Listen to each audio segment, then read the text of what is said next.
In 2023, Hikaru Nakamura participated in 74 Title Tuesday tournaments, winning 18 of them, which makes it a 24% win rate. More than half of the time he finished in the top 5, which earns you a prize money at this tournament, and the most common matchup during that year was between him and Alexander Bortnik. In these 14 encounters, Hikaru was able to beat him 7 times and lost only 3 times. And against some of the opponents he faced 11 or more times, he did not lose a single game, and against some that he played 8 or 7 times, he also didn't lose at all. Against Magnus Carlsen, he had a harder time, losing more games than he won, and against Alireza Firouzja, he drew a lot of games. But there was one player he encountered 9 times where he couldn't win a single game, and this player was Fabiano Caruana, that won 5 out of 9 games against Hikaru. To be fair, there were some more players that Hikaru Nakamura couldn't win against in 2023. Against Denis Lazovic, he played 5 draws, and against Dimitri Kolos, he actually lost the majority of games. And there were some opponents he only faced twice, so it's not that unlikely to not win right away against them. In this video, I will focus on US-specific results of the 103 Title Tuesday tournaments that happened last year. I will analyze the titles and ratings of these US players and their placements within the top 10 places. I will show you how they rank when it comes to their average scores or points per game, their Blitz rating and prize money, their longest participation and winning streaks. And then in part 2, I will discuss their winning percentage with white and black pieces of the top 60 players, show some correlations in an interactive chart, and then analyze the most common matchups for some of them. I will also show you the women players from the US, and at the very end explain the R code that I used to extract the matchups out of the data frame that had over 40,000 rows. As you might know, this tournament happens every Tuesday, and it has an early and a late event, and of course it's more likely that US participants play more in the late event, so on average you had 62 players from the US participating in the late event and 47 playing in the early version of the tournament. We could look at the titles that participated in the early event, but if we do this for every week, it's a bit scattered, so we can group it by month and then see that there's a huge proportion of national Masters titles participating from the US, and that there are more Grandmasters than International Masters and a good proportion of FIDE Masters. The women's titles at the bottom show that only around 5% of the players are female, and in a late event these proportions are not really that different. Now what you can do to gauge the percentage of these different titles for early and late is to create box plots, where you can see that on average less than 20% of the players participating are Grandmasters and almost 50% are National Masters, but sometimes you have tournaments with above 20% of Grandmasters, even one with 30% of the players being Grandmasters. Next I wanted to check the players'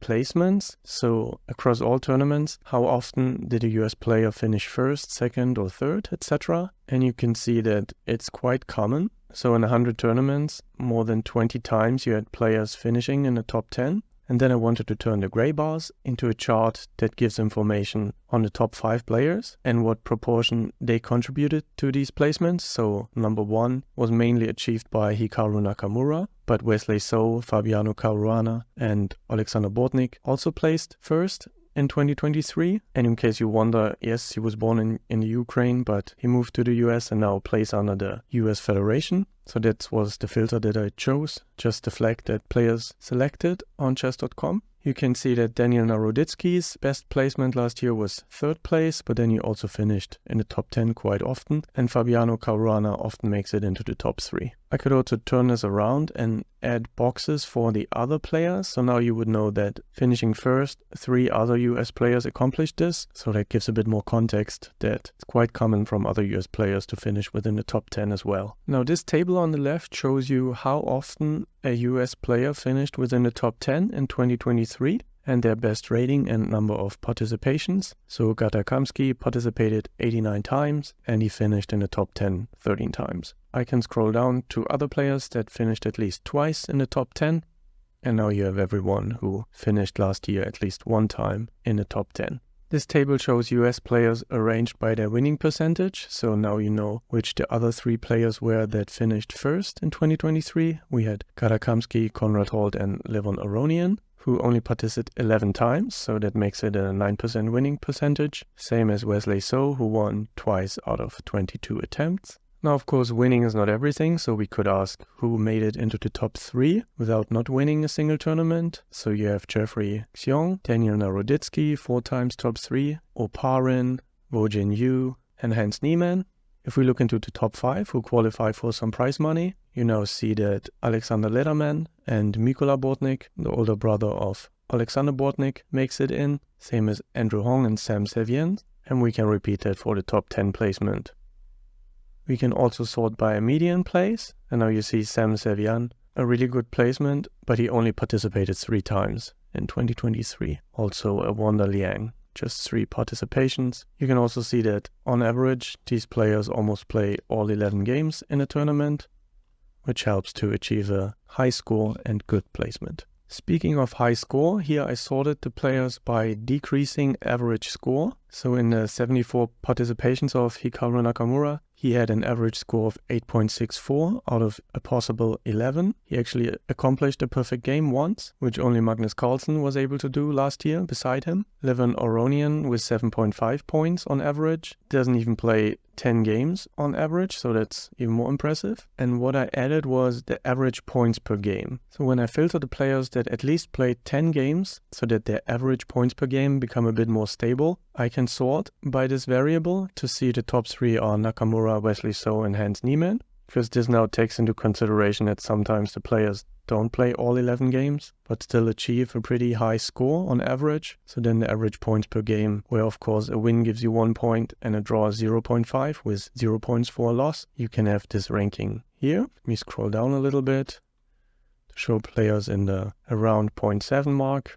Last column shows you in how many Title Tuesday events they participated, how many games they played on average, and then how many points per game they achieved.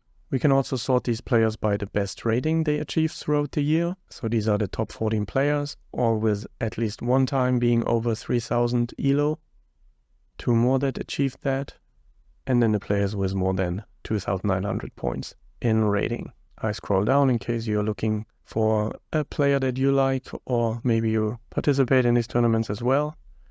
Here you would see your best rating, average rating, lowest rating, and the best place you achieved. So Conrad Holt, even though his best rating was quote-unquote only 2,885, one time out of 41 attempts placed at number 1. Andrew Gorovets, best place number 4 with this rating, finishing one time in the top 10 for FIDE master Jason Moorfield. Tani Toluwa Edevomi placed number 8 once with this rating. So now let's look into the prize money that was won. This is how much the Title Tuesday event sponsors for a tournament. So $1,000 for number 1, and then the 5th place gets $100. And if you take that into consideration, you can sum up all the prize money won throughout the year, which 20 US players accomplished, depending on how often they participated in these tournaments. Here I show also their best place. So if you're only placing 5th place, you get only $100, but we can sort by average, taking into account how often they participate to give you this order.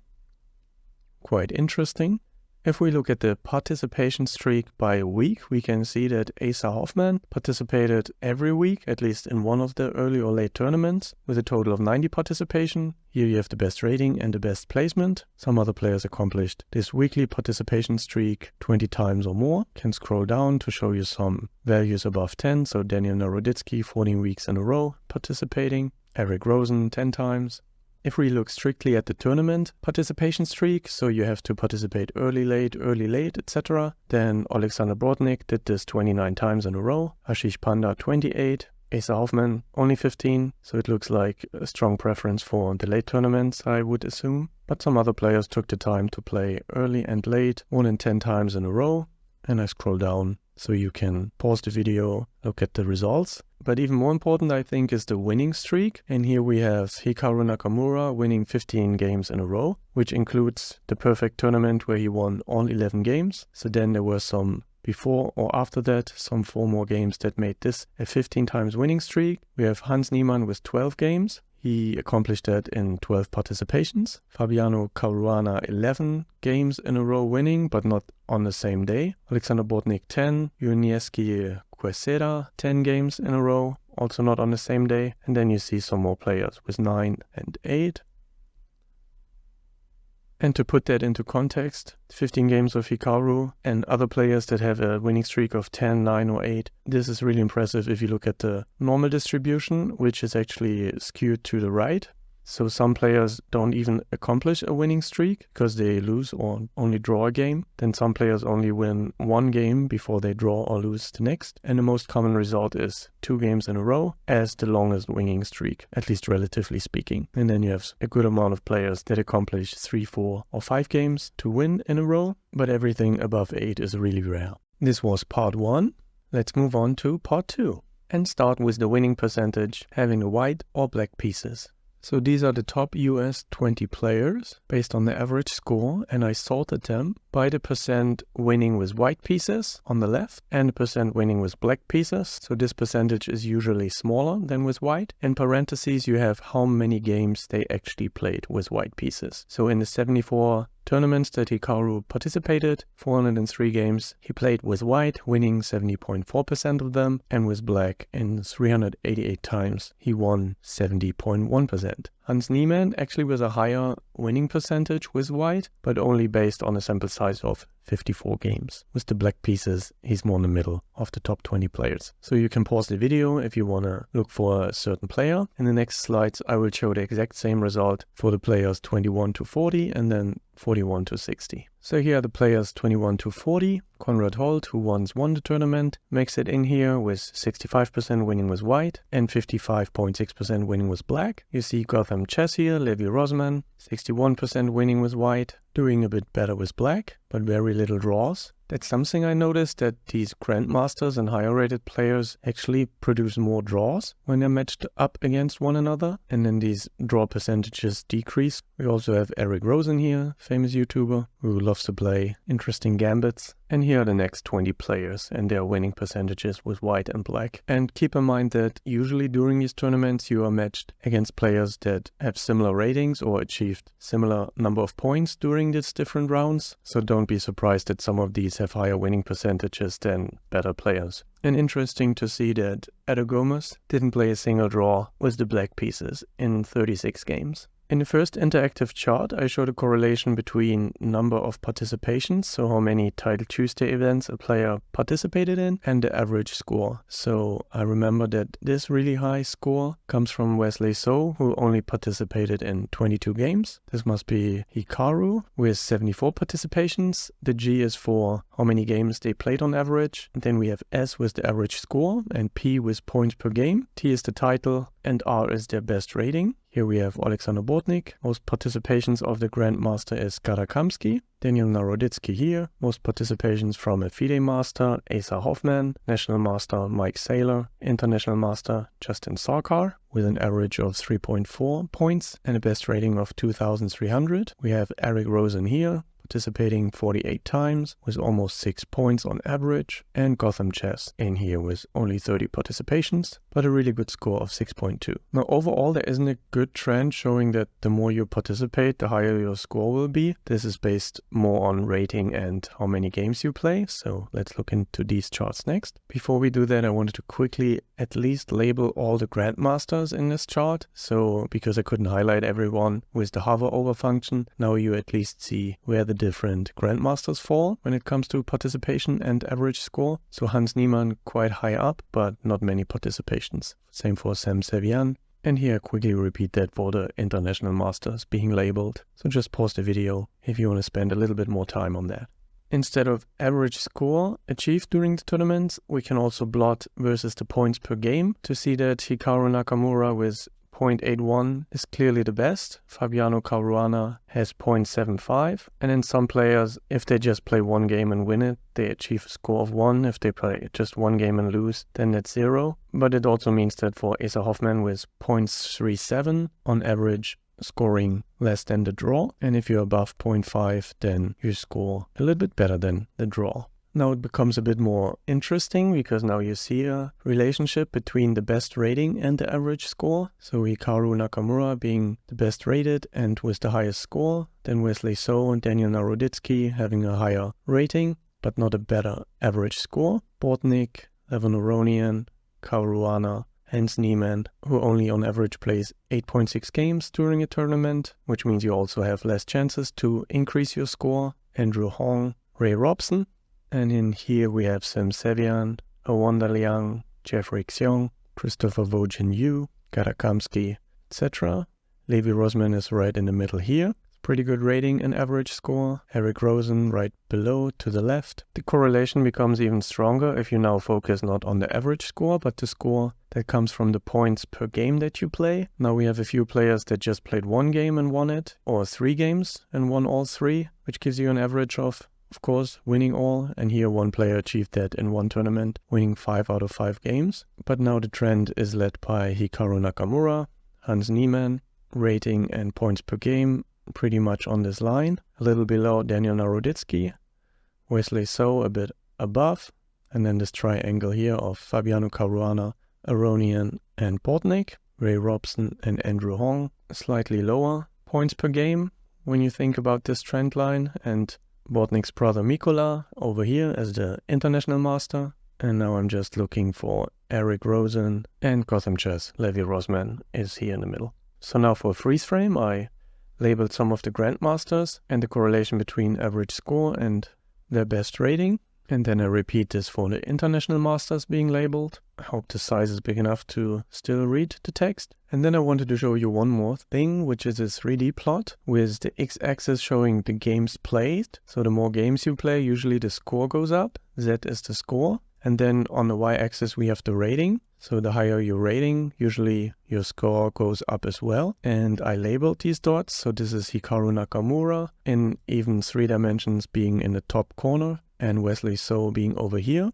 I filtered these players by at least participating in 5 or more tournaments, and the grandmasters are in green. So this one, even though having a high rating, didn't play many games on average, just 2. So then the score resulting from this is only 3.3. You can see the international masters here, Mikola Bortnik with a 3000 rating, and there's 1 dot creeping in here, Anthony He with a pretty high average score, rating and games played. But you can see a clear trend, almost a plain line that you can lay through this 3 dimensions that show that usually grandmasters have higher titles, and when they play the same amount of games, it results into a higher score. So this is on the 10 or 11 games line. As your rating increases, your dots go up more because you get a higher score. Here we're able to find Gotham Chess, this rating and score, pretty good. And if I just show the titles, I can remove them. So if we just compare Grandmasters versus National Masters, you can see some of these dots deviating from the trend, some National Masters outperforming the others, and some Grandmasters falling behind a little bit.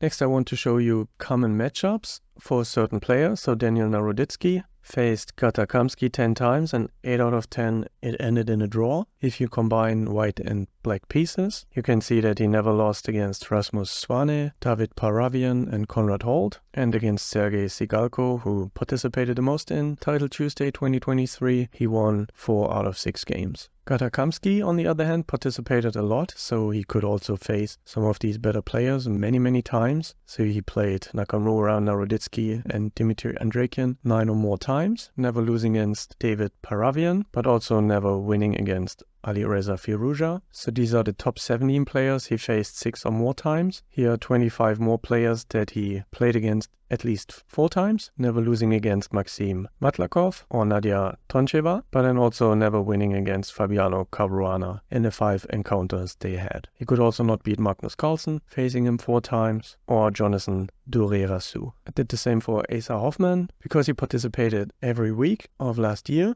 and these are his most common encounters. 8 times against Danila Bilan, losing 6 of these games. Here are the top 15 players Alexander Bortnik played against in 2023. Most common encounters were, as I said, against Hikaru Nakamura, losing half of them. Also against Sergei Sigalko, he lost the majority. Could not win a single time against Magnus Carlsen in 10 encounters, but did pretty good against Vasif Durabali and Mkhitaryan. And the last chart about encounters is specific for US versus US players, with the times how often it happened in parentheses again. So you could see Caruana against Kamsky 5 times, with 60% wins for Caruana, so the first player mentioned is always the one for which the legend applies. Duador Esman versus Kevin Davidson, losing all 7 games, is a bit of an outlier here. Most common draw was Naroditsky against Kamsky with 80%, Caruana against Nakamura, as the introduction showed, not a single loss for Caruana. Jake Kleiman versus Matt Herman, 4 wins for Kleiman in these 5 games. And you see a lot of Nakamura because he participated so often. Moving on to the US women. These are the top 6 according to number of games played in the last year. I sorted them by best place achieved. So Crazy Girl 99 participated in 15 events, played almost all the games, and the best place was 23rd.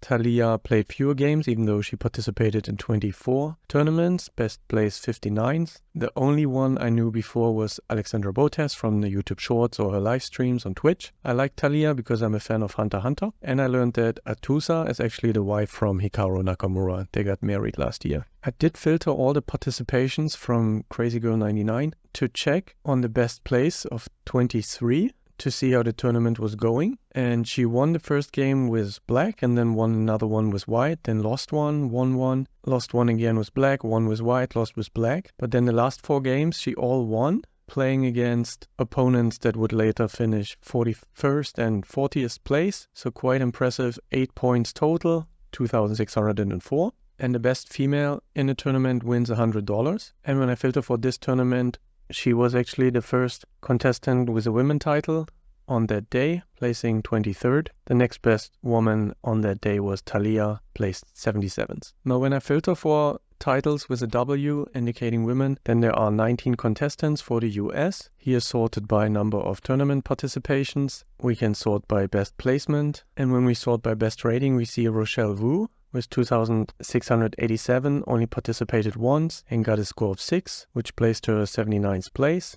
Tatev Abrahamian participated 3 times, best place 45 with a rating of 2613. We see that it's a little bit less common to play all of the games on average. Some players only played half of them, or 8.5 out of 11. Devina here, with her 4 participations, always played all of the games, best place 127. I also sorted the women players that participated at least twice by their winning percentage with white pieces and the winning percentage with black pieces. Alex Botes 34% with white and 27.5 winning with black in 51 games with black and 47 with white. Jennifer Yu in 10 games performing really well with black pieces compared to her 12 games with white. And if you create a scatter plot plotting the best rating on the x-axis and the best placement in reverse order going from best to lowest on the y-axis, you see that most of them are women grandmasters or FIDE masters, only Natalie Wisnowski being a candidate master.